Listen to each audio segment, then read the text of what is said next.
What about you, Tom? Football. Cool, cool, cool. What about you? I don't know your name. Yes, I do. I was going to say that. Beverly, what do you see yourself doing? An attorney. Amber. Social worker. And I don't know your name. Kristen? What do you see yourself doing?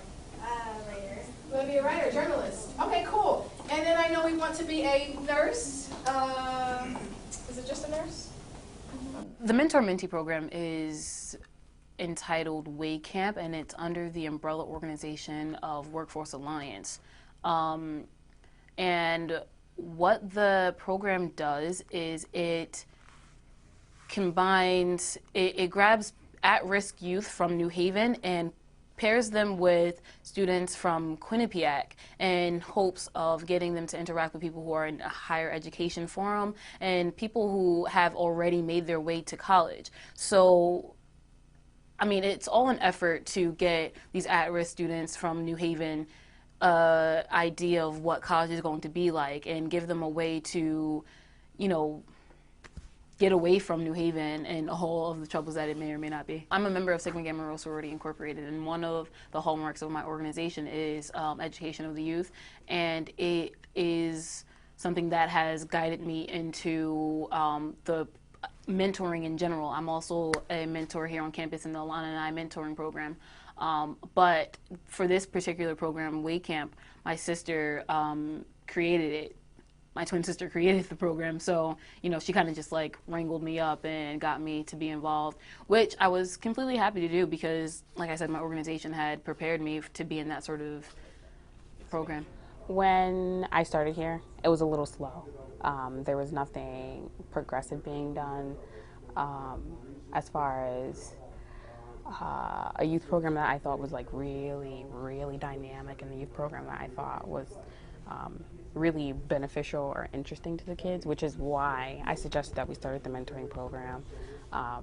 So when I started here, it was sort of stagnant, kind of just a little bit stagnant. And then I've sort of been pushing for more youth initiative and pushing for more direct involvement between the workforce development and the youth themselves.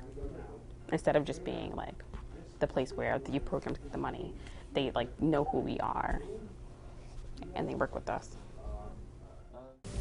I think this program is going to help me build up like more motivation, more leadership, and self-confidence, and more achievement towards everything that I do. By sticking with the program, I want to be able to broaden like my extracurricular activities, so that it shows that I have like versatility, as well as being able to broaden my people skills, so that being in this program shows that I am able to work with people and someone who's close to me like a mentor.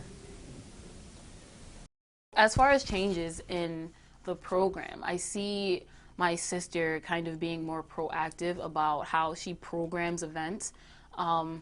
Whereas before she would kind of spur things on people and expect them to be able to follow suit, now she's being a lot more diligent in, you know, marketing her events, and even in terms of what sort of events she's putting on, she's been paying more attention to what sort of audience she's calling or what she wants that event to stand for. So most recently she had the WAY Camp Sister to Sister self-image group, which was a seminar that the mentors and mentees came to, the girls, and we all came to, and it was a seminar about image and about how one should set goals and present themselves in front of a large group, kind of like leadership development skills and things like that. So in terms of how the program has changed, I see it growing because there are a few more mentees involved. There's a lot more students from Quinnipiac who would like to get involved, so that's always great. And, you know, just in terms of growth, I see growth happening at an exponential rate.